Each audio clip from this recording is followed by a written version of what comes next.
जय हिंद बच्चों। इस समय हम लोग महामना इंस्टीट्यूट के यूट्यूब चैनल से जुड़े हुए हैं और इस चैनल में मैं आपका स्वागत करता हूं। आज हम लोग क्लास 11th भौतिक विज्ञान हिंदी माध्यम एनसीईआरटी बुक के अध्याय 2 मात्रक एवं मापन के आंकिक प्रश्न में हम प्रश्न नंबर 18 को देखने जा रहे हैं। और चलें क्वेश्चन नंबर 18 को देखें। क्या दिया हुआ है? सामान्य प्रेक्षणों की स्पष्ट व्याख्या कीजिए। यदि आप तीव्र वेग से गतिमान किसी रेलगाड़ी की खिड़की से बाहर देखें तो समीप के पेड़, मकान आदि रेलगाड़ी के विपरीत दिशा में तेजी से गति करते हुए प्रतीत करते हैं। प्रश्न में आपसे कहा जा रहा है कि आप ऐसे रेलगाड़ी में बैठे हैं जो रेलगाड़ी बहुत तीव्र गति से चल रही है। जब आप खिड़की से बाहर देखते हैं तो सामने के मकान, पेड़ इत्यादि जो होते हैं पीछे के तरफ विपरीत दिशा में जाते हुए, यानी जिस दिशा में ट्रेन जा रही होती है उसके अपोजिट डायरेक्शन में जाते हुए बड़ी तीव्रता से प्रतीत होते हैं। परंतु दूसरा पिंड, दूरस्थ पिंड का मतलब दूर स्थित पिंड, जैसे कि पहाड़ियाँ हैं, चट्टान हैं, चंद्रमा है, तारे हैं इत्यादि स्थिर प्रतीत होते हैं। वास्तव में क्योंकि आपको विदित है कि आप चल रहे हैं, इसलिए ये दूरस्थ वस्तुएं आपको अपने साथ चलती हुई प्रतीत होती हैं। देखिए, प्रश्न में आपसे ये कहा जा रहा है कि जब आप तीव्र गति से चलने वाली रेलगाड़ी में बैठे होते हैं और खिड़की से जब बाहर देख रहे होते हैं तो समीप की वस्तुएं बड़ी तेजी से पीछे की तरफ जाती हुई प्रतीत होती हैं, लेकिन दूर की वस्तुएं लगता है कि अपने जगह पर ही रुकी हैं। ऐसा क्यों होता है? तो इसका जवाब मैं आपको बता दूं। देखें, एक टर्म आता है दर्शन कोण, विजुअल एंगल। तो दर्शन कोण क्या है आप ध्यान से समझें। किसी भी वस्तु के द्वारा हमारे आँख पर बनने वाला जो कोण होता है वह दर्शन कोण होता है। और अगर किसी वस्तु के द्वारा हमारे आँख पर बनने वाला दर्शन कोण बड़ा होता है तो वस्तु हमें बड़ी दिखाई देती है, और दर्शन कोण छोटा होता है तो वस्तु हमें छोटी दिखाई देती है। नज़दीक की वस्तु के द्वारा हमारे आँख पर बनने वाला दर्शन कोण बहुत अधिक होता है, इसलिए नज़दीक की जितनी भी वस्तुएं हैं वो वस्तुएं हमें बड़ी दिखाई देती हैं। और दूर की वस्तुओं के द्वारा हमारे आँख पर बनने वाला दर्शन कोण बहुत ही छोटा होता है, इसलिए दूर की वस्तुएं हमें छोटी दिखाई देती हैं। तो जब आप तीव्र गति से चलने वाली रेलगाड़ी से गति कर रहे होते हैं तो रेलगाड़ी में बैठ करके जब आप खिड़की से बाहर देख रहे होते हैं तो नज़दीक की वस्तुओं के द्वारा बनने वाला जो दर्शन कोण होता है वह तेजी से परिवर्तित होता है, जबकि दूर की वस्तुओं के द्वारा बनने वाला दर्शन कोण छोटा होता है। इसलिए वह उसका दर्शन कोण यानी दूर स्थित वस्तु का दर्शन कोण धीरे धीरे परिवर्तित होता है। यही कारण है कि खिड़की से देखने पर नज़दीक की वस्तुएं, मकान, पेड़ इत्यादि बड़ी तीव्रता से पीछे हटते हुए दिखाई देते हैं, जबकि दूर स्थित वस्तुओं के द्वारा बनने वाले दर्शन कोण में होने वाला परिवर्तन बहुत कम होता है। इसलिए दूर की वस्तुएं हमें स्थिर प्रतीत होती हैं। अब हम क्वेश्चन नंबर 23 को देखते हैं। 23 में दिया हुआ है सूर्य एक उष्म प्लाज्मा यानी आयनीकृत पदार्थ है। सूर्य जो है आयनीकृत पदार्थ है जिसके आंतरिक क्रोध का ताप यानी जिसके अंदर का जो ताप है वह 10⁷ केल्विन से अधिक और बाह्य पृष्ठ का जो टेम्परेचर है वो 6000 केल्विन के इक्वल होता है। इससे अधिक ताप पर कोई भी पदार्थ ठोस या तरल अवस्था में नहीं रह सकता। कहने का मतलब ये है कि शून्य के आंतरिक पृष्ठ का जो टेम्परेचर है वह 10⁻⁷ केल्विन के इक्वल होता है और बाह्य पृष्ठ का जो टेम्परेचर है वो 6000 केल्विन के बीच होता है। यानी सूर्य के आंतरिक पृष्ठ और बाहरी पृष्ठ के टेम्परेचर का जो रेंज होता है वो यही होता है। और इससे अधिक ताप पर अगर किसी पदार्थ का टेम्परेचर इससे अधिक हो जाए तो वह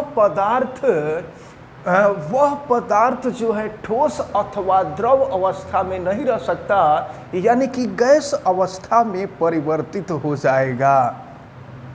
कर आपको सूर्य का द्रव्यमान घनत्व किस परिसर में होने की आशा है? सूर्य का जो द्रव्यमान घनत्व है यह ठोस द्रव के रेंज में है कि गैस के रेंज में है, यही आपसे पूछा जा रहा है।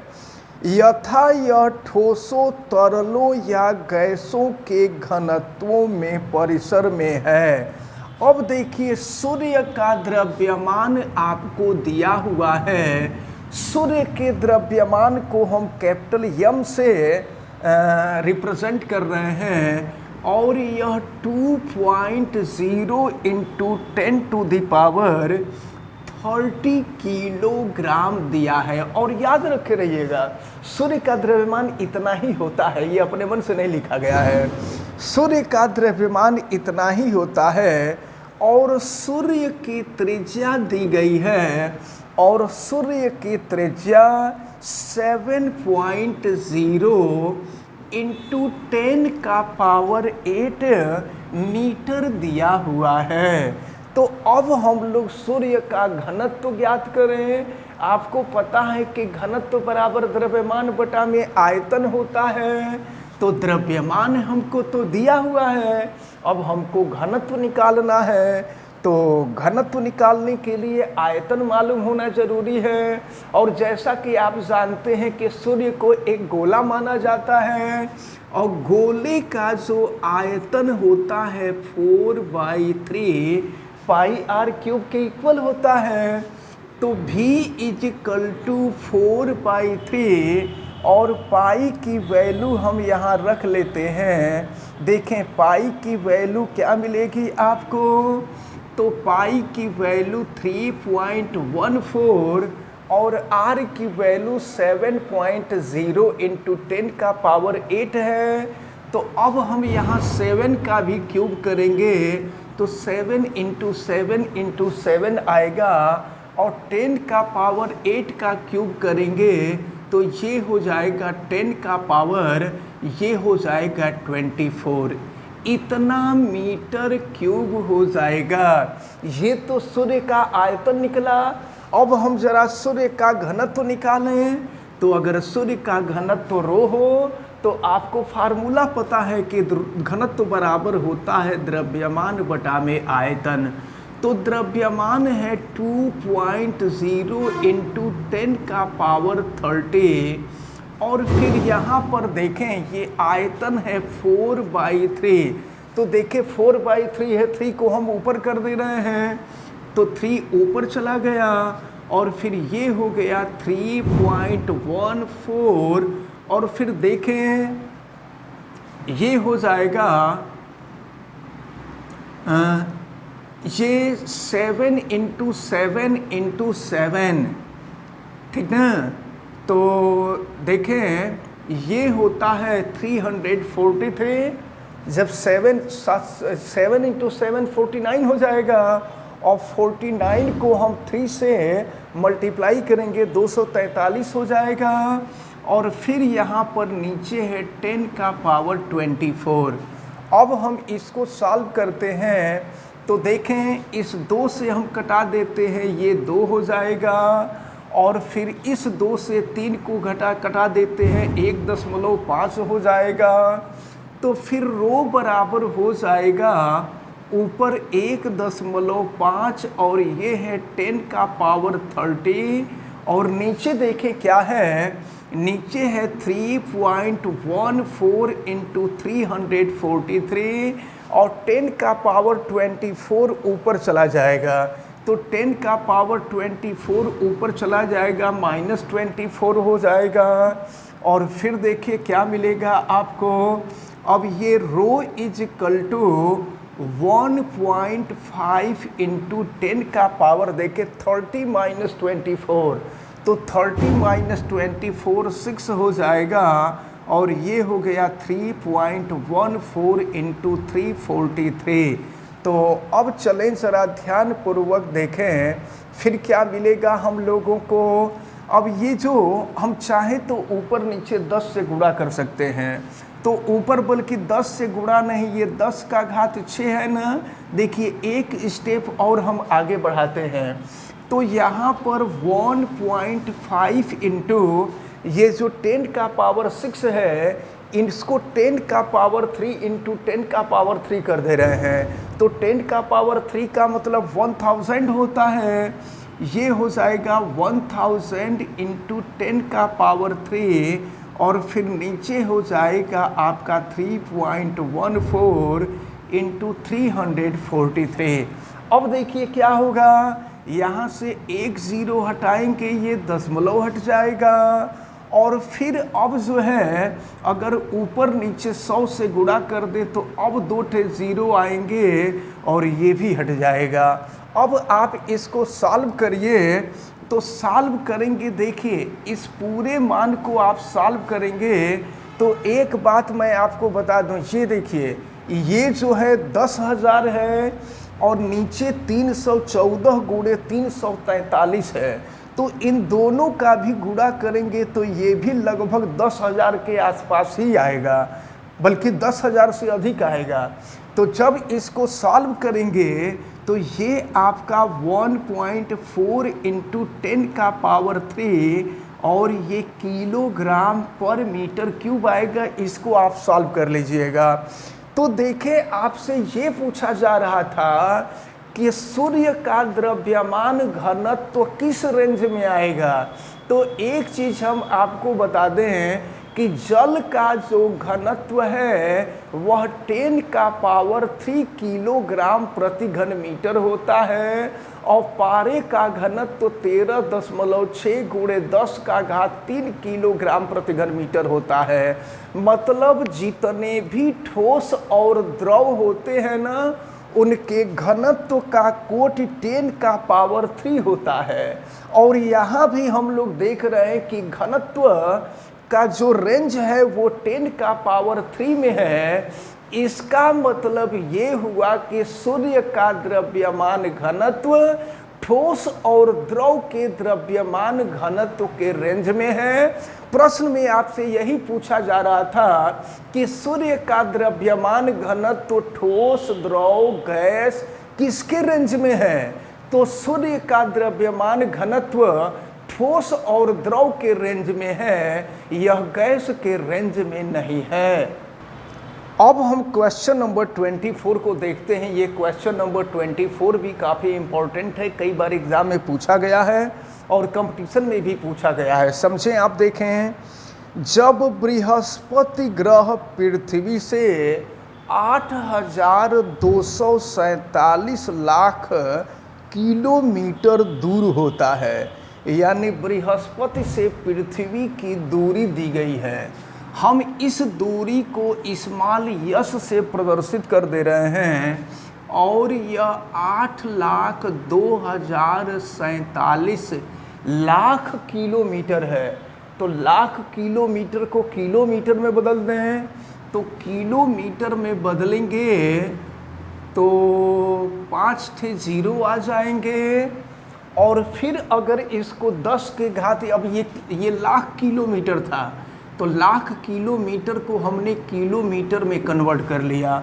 अब इसको विज्ञान की भाषा में हम कन्वर्ट करना चाहें तो दशमलव के पहले एक अंक का होना ज़रूरी है। तो दशमलव के पहले एक अंक यानी दशमलव यहाँ लाएंगे तो देखें इसके बाद कितने अंक बचेंगे, 1 2 3 4 5 6 7 8, यानी ये हो जाएगा आपका 8.247 इंटू 10 का पावर 8 किलोमीटर हो जाएगा। और चलिए इसको हम किलोमीटर में ही निकाल लेते हैं क्योंकि दूरी बहुत अधिक है, मीटर में कन्वर्ट करने की आवश्यकता नहीं है। तो देखिए प्रश्न में आगे क्या कहा जा रहा है, जब बृहस्पति ग्रह पृथ्वी से 8,247 लाख किलोमीटर दूर होता है तो इसके व्यास का कोणीय माप दिया हुआ है 35.72 सेकेंड। तो कोणीय माप का मतलब कोण होता है और कोण सेकंड में दिया हुआ है, ये दिया हुआ है 35.72 सेकंड दिया हुआ है। तो एक काम कर लेंगे हम लोग, सेकंड को अंश में बदल लेंगे। तो देखें सेकंड को मिनट में बदलने के लिए 60 से भाग देते हैं। हम आपको बता दें कि कोण का मात्रक अंश भी होता है, मिनट भी होता है और सेकंड भी होता है। तो यहाँ सेकंड दिया हुआ है, सेकंड को हमें डिग्री में कन्वर्ट करना है। तो सेकंड को मिनट में कन्वर्ट करने के लिए 60 से भाग देंगे और मिनट को अंश में बदलने के लिए फिर 60 से भाग दे देंगे, यानी ये हो जाएगा आपका 35.72 और इसमें हम 60 गुणे 60 से भाग दे देंगे। तो 60 गुणे 60 से भाग दे देंगे तो ये 3600 हो जाएगा। और अब यह अंश में आ गया, ये पहले सेकंड में था, अब बनने वाला जो कोण है ये अंश में आ गया। तो अब आपसे पूछ रहा है कि तो बृहस्पति का व्यास कितना होगा। बृहस्पति का व्यास आपसे पूछा जा रहा है। एक चीज़ हम आपको बता दें, फार्मूला होता है कोण बराबर चाप बटा में त्रिज्या। देखिए कोण बराबर चाप बटा में त्रिज्या, यहाँ त्रिज्या के जगह पे दूरी होगा और चाप जो होगा यह बृहस्पति का व्यास होगा। यहाँ से d की जो वैल्यू निकलेगी यही बृहस्पति का व्यास होगा। तो d की वैल्यू निकालेंगे तो d की जो वैल्यू है ये यस इंटू थीटा हो जाएगा। अब हम यहाँ पे वैल्यू रख देते हैं तो फिर d इजकल टू यस की वैल्यू है 8.247 इंटू 10 का पावर 8 और थीटा की वैल्यू दी गई है, थीटा का मान है 35.72 और बटा में 3600 अंश है। अंश को हम रेडियन में बदल दें तो अंश को रेडियन मैथ में जब आप त्रिकोणमिति आगे पढ़ेंगे तो उसमें आप देखेंगे कि अंश को कैसे रेडियन में बदला जाता है। तो अंश को रेडियन में बदलने के लिए पाई बटे 180 से गुणा कर देते हैं, लेकिन याद रखे रहिए यहाँ पाई का मान 3.14 रख देंगे। अब हम लोग इसको सॉल्व करेंगे और इसको सॉल्व कीजिए, फिर देखिए क्या मिलता है। तो यहाँ देखें ये 2 जीरो है और ये 1 जीरो है, तो 3 जीरो हो जाएगा। 3 जीरो का मतलब 10 का घात 3 हो जाएगा। तो देखिए इन तीनों ज़ीरो को हटा करके हम 10 का पावर 3 लिख सकते हैं। और फिर हम यहाँ पर कर रहे हैं, ये देखें 8.247 इंटू ये हो गया 35.72 इंटू 3.14 और नीचे ये है आपका 36 गुणे 18 और फिर देखिए ऊपर है 10 का घात 8। अब इसको हमें सॉल्व करना होगा। तो जब इसको हम सॉल्व करेंगे तो फिर देखें यह जो मान मिलेगा लगभग, जब इसको हम लोग सॉल्व करेंगे तो सॉल्व करने के बाद ये जो वैल्यू मिलेगी ये वैल्यू आपको मिलेगी 0.0001427 और इंटू 10 का पावर 8 तो पहले से ही है, बल्कि डेसिमल यहाँ होगा 0 पॉइंट, डेसिमल यहाँ होगा। आप इन तीनों का गुणा करिए, फिर इन दोनों का गुणा करिए, तीनों के गुणा में दोनों के गुणा से भाग दीजिए, लगभग ये मान इतना आएगा। और ये पूरा मान जो मिल रहा है आपको किलोमीटर में मिल रहा है। अब देखें तो विज्ञान की भाषा में दशमलव के पहले एक अंक होना चाहिए। इस दशमलव को हम यहाँ लाएंगे, तो जब दशमलव को यहाँ लाएंगे, दशमलव को 3 अंक इधर ले जा रहे हैं, तो यहाँ मल्टीप्लाई कर देंगे 10 का पावर -3 से, तो d = हो जाएगा, देखिए डेसिमल यहाँ ला रहे हैं 1.427 इंटू 10 का पावर 8 और ये 10 का पावर -3 हो जाएगा। तो d = हो जाएगा 1.427 इंटू हो जाएगा 10 का पावर 5 किलोमीटर। तो ये हमको बृहस्पति का व्यास मिला है और यही हम लोगों का आंसर है। आपसे बृहस्पति ग्रह का व्यास पूछा जा रहा था कि बृहस्पति ग्रह का व्यास कितना होगा। बृहस्पति ग्रह का व्यास हमने ज्ञात किया 1.427 इंटू 10 का पावर 5 किलोमीटर। तो हमें उम्मीद है कि आज जो तीनों क्वेश्चन बताए गए हैं, ये तीनों क्वेश्चन आपको बहुत अच्छी तरह से समझ में आए होंगे। और इन तीनों क्वेश्चन के साथ physics second chapter NCERT book का जो चैप्टर है मात्रक एवं मापन, इसका अंकित प्रश्न कंप्लीट होता है। अब नेक्स्ट वीडियो में हम चैप्टर नंबर 3 को पढ़ेंगे। तो आप सभी लोगों को सारी चीज़ें बहुत अच्छी तरह से समझ में आई होंगी, ऐसा हमें उम्मीद है। आप वीडियो को लाइक ज़रूर कीजिएगा और अगर आप चैनल पे नए हैं तो चैनल को सब्सक्राइब भी कर लीजिएगा। चैनल सब्सक्राइब करने के लिए यूट्यूब पे महामना इंस्टीट्यूट सर्च कीजिए और रेड कलर के सब्सक्राइब वाले बटन को आप क्लिक कर दीजिए, चैनल सब्सक्राइब हो जाएगा। अगर किसी प्रकार की कोई दिक्कत समझ में आती है तो आप हमें कमेंट करके ज़रूर बतावें। वीडियो को मैक्सिमम स्टूडेंट तक शेयर करें ताकि ये जो इम्पोर्टेंट न्यूमेरिकल है, इन इम्पोर्टेंट न्यूमेरिकल को स्टूडेंट समझ सकें अच्छी तरह से। और बेल आइकन को भी प्रेस करें ताकि प्रतिदिन पढ़ने वाले वीडियो की सूचना आपको मिलती रहे। आप सभी लोगों का बहुत बहुत धन्यवाद। जय हिंद।